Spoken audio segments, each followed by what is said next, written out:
감정 기복이 심한 사람. 감정 기복은 회복의 몸부림이다. 여성들은 특히 생리기간이 되면 정서 조절이 안 돼서 기복이 굉장히 심해진다.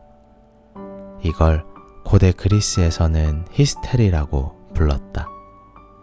히스테라, 영어로는 자궁인데 히스테라에서 말을 따온 걸 보면 이 신경증이 아주 오래전부터 존재했음을 알 수 있다. 철학자 플라톤은 히스테리가 여성이 아이를 갖지 못하면 자궁이 슬퍼해서 나타나는 현상이라고 했다. 과학적인 걸 철학적으로 풀이한 느낌이다. 사실 자궁의 문제가 아니고 난소에서 생성되는 에스트로겐과 프로게스테론 때문에 일어나는 일이다. 이 두 호르몬은 자궁의 벽을 얼마나 두껍게 만들지, 배란은 언제 할지 결정하기도 하고 뇌와 행동에 영향을 미치기도 한다. 남성들이 계절에 따른 테스토스테론 증감에 따라 가을 탄다는 말을 달고 살듯이 여성들은 감정 기복을 달고 살 수밖에 없다.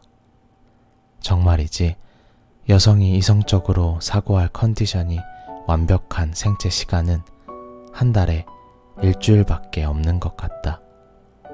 생리 전 일주일, 생리 기간, 생리 후 일주일을 빼면 한 달에 일주일만 제정신으로 사는 것 같다.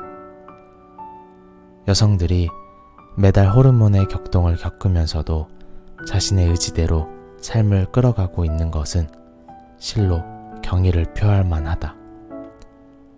생리학적 요인으로 설명할 수는 있어도 감정의 노예가 되는 여성의 억울함은 누구도 알아주지 않는다.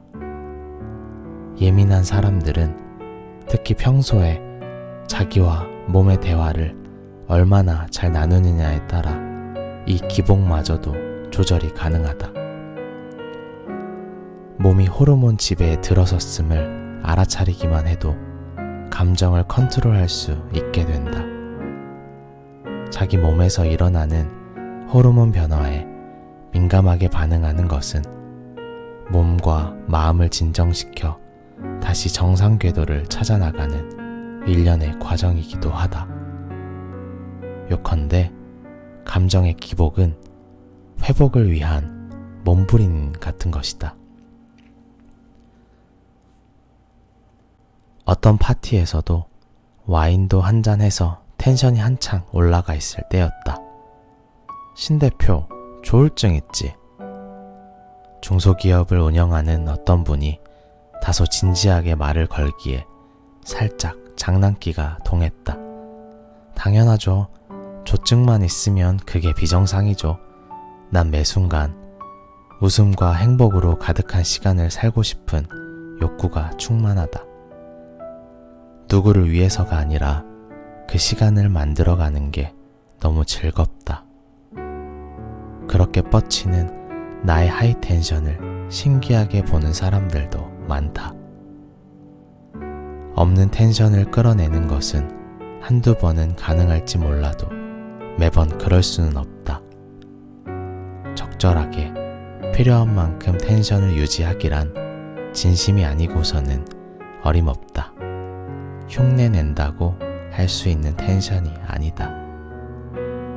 그분의 의도는 지금 저 텐션이 다운되면 울증으로 가겠네 라는 뜻이었다. 동전의 양면처럼 조증과 울증을 오가는 사람으로 나를 바라본 거다. 사람이 이렇게 하이텐션만 있으면 그게 정상이게요? 비정상이지.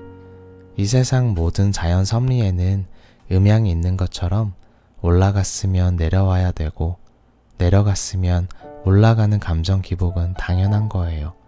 조증만 있는 거, 울증만 있는 거 다 비정상이라고요. 모든 입자는 고유의 파동을 가진다.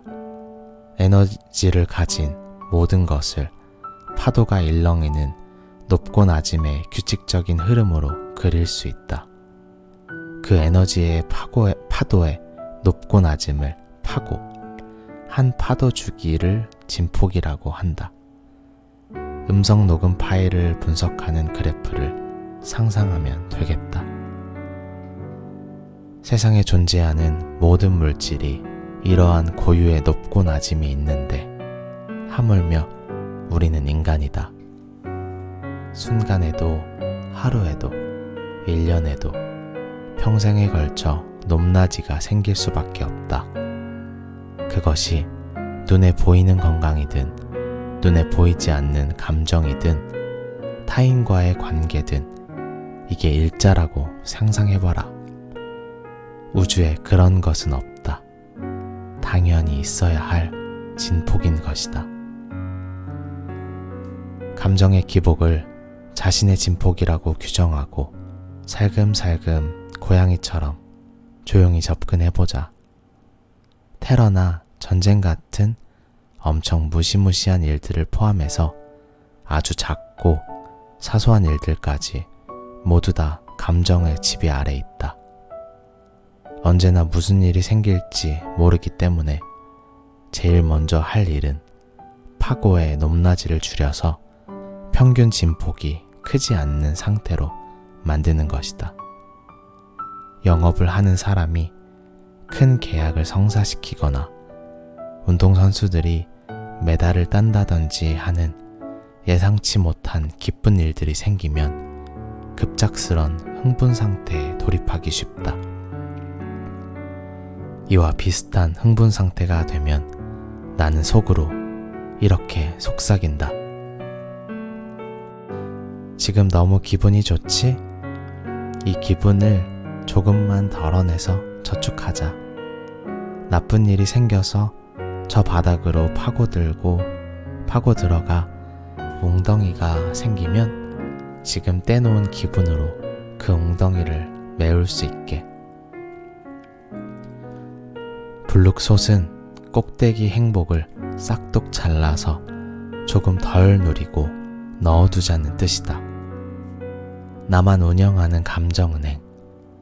행복의 윗부분을 잘라 불행의 아랫부분을 메울 수 있도록 괴로운 일이 생길 때 조금이나마 덜 괴롭도록 대비하는 것이다. 그 다음 할 일은 파동 주기를 줄이는 것이다. 높낮이의 괴리를 좁혀두었으니 그 다음은 감정이 오가는 그 주기를 짧게 줄이는 것이다. 올라가는 파동대는 길고 높게 하고 내려가는 파동대는 짧고 낮게 할 수만 있다면 최고라 할 수 있지만 나도 아직 그 경지까지 도달하지 못했다. 대신 주기를 짧게 겪으려고 노력하는 중이다. 좋은 일, 힘든 일 모두 느끼고 겪어내고 보내버리는 작업을 한다. 또 올 주기일 테니 그렇게 파동의 진폭을 줄이고 주기를 짧게 하면 마치 직선처럼 보이게 된다. 늘 일관성 있고 감정 컨트롤을 잘해서 안정된 사람들에게서 볼 수 있는 모습이다. 요동치지 않는 흉내낼 수 없는 에너지를 가진 사람들은 인생의 파동을 빠르게 탄성 있게 조절하는 힘을 가졌다. 수없이 감정 기복을 겪으면서 자신만의 페이스를 가지게 된 것이다.